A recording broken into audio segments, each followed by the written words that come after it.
क्या हाल आपका। आशा करता हूँ अच्छे होंगे, स्वस्थ होंगे। मैं पंकज कुमार आपका स्वागत करता हूँ।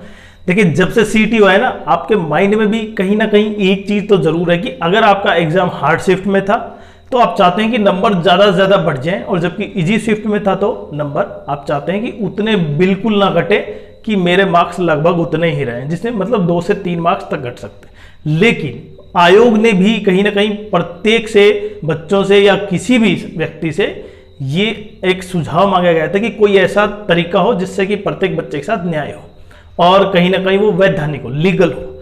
अब उस जो हार्ड शिफ्ट और इजी शिफ्ट का जो कहीं ना कहीं जो बार बार बच्चों को देखा गया कि इस शिफ्ट में इतने मार्क्स कट सकते हैं और इनके मार्क्स शायद नहीं बढ़ सकते, तो कहीं ना कहीं बच्चों के माइंड में भी ये चला गया कि शायद हो सकता है आयोग इसके मार्क्स उतने न दे, खास करके इनके हार्ड शिफ्ट के।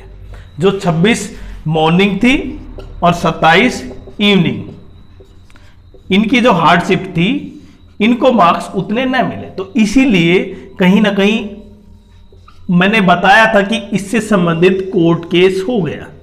अब कोर्ट केस हो गया, अब कहीं ना कहीं आयोग भी इसके लिए अब निश्चिंत है। क्यों?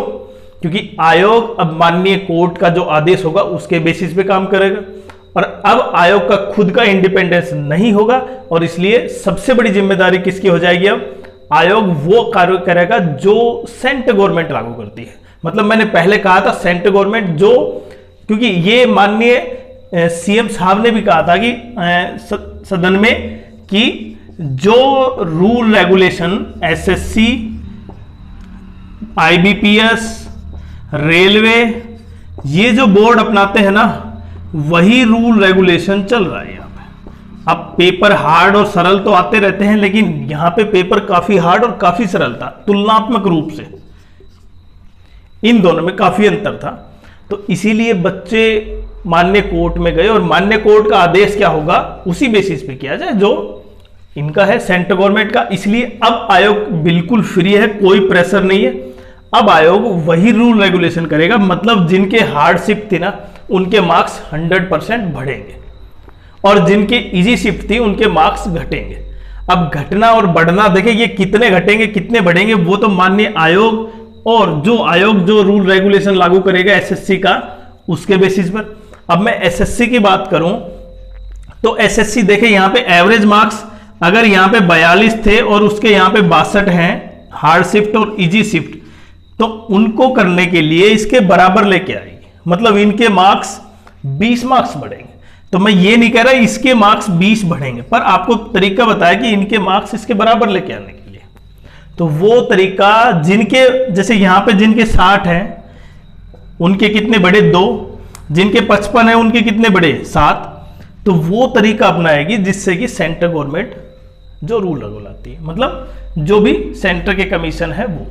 अब सबसे बड़ा दूसरा पॉइंट, आप निश्चिंत रहे, आपके हार्ड शिफ्ट है तो आपके मार्क्स बढ़ेंगे मिनिमम 8 से 10 मैंने बताया था, और इनके लगभग 8 से 10 मार्क्स कटेंगे, लेकिन एग्जैक्ट नहीं है 8 से 10 कटे, कम कटेंगे थोड़ा। दूसरा, अब क्योंकि इसका करेक्शन पोर्टल और रिजल्ट कब तक आएगा?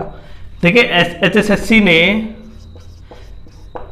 एचटेट का रिजल्ट आउट कर दिया है, और माननीय सीएम साहब ने भी कहा था कि करेक्शन पोर्टल 2 दिन में खोल देंगे।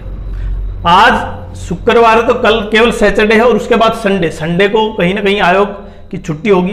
तो इसलिए ज्यादातर चांस है कि 100% कल शायद आयोग करेक्शन पोर्टल खोल दे और उसमें आप अपडेट कर पाए। दूसरा पॉइंट, अगर कल नहीं खुलता है तो देखिए वो फिर जाते हो जाता है सितंबर, और सितंबर में ये समझें, क्योंकि महीना लगभग 1 बताया था जिसमें रिजल्ट भी और करेक्शन पोर्टल भी शामिल था, लेकिन 26 तारीख से महीना हो चुका है। तो अब कहीं ना कहीं आयोग का कार्य केवल सीटेट बचा है, और सीटेट में जो सबसे बड़ा इश्यू था ना वो सोल्व हो गया है। क्यों? क्योंकि इससे अब ये मान्य कोर्ट में चला गया मामला। अब जो कोर्ट आदेश देगा उसी के बेसिस पर आयोग कार्य करेगा। अब इसकी हियरिंग कब है? लेकिन 2 सितंबर को इसकी हियरिंग, अब 2 सितंबर को इसकी हियरिंग होगी। मान्य कोर्ट क्या डिसाइड करता है, कितने मार्क्स दिलाता है, किस तरीके से कहने को करता है, वो आयोग कार्य करेगा। लेकिन सबसे इंपॉर्टेंट, अब इसका बहुत जल्दी क्या होगा, निपटारा होगा, जिसमें करेक्शन पोर्टल और रिजल्ट, और उसके बाद कहीं ना कहीं HSSC CET ग्रुप डी का एग्जाम होगा। ग्रुप डी का एग्जाम CET जो ग्रुप सी का है मेंस, उससे पहले होगा। तो अगर आप तैयार हैं पूरी तरह से, तो जरूर अपनी तैयारी को बहुत ऊपर लेके जाने के लिए जरूर देखते रहिए। बाकी चैनल को सब्सक्राइब करें, वीडियो को लाइक करें और शेयर जरूर करें।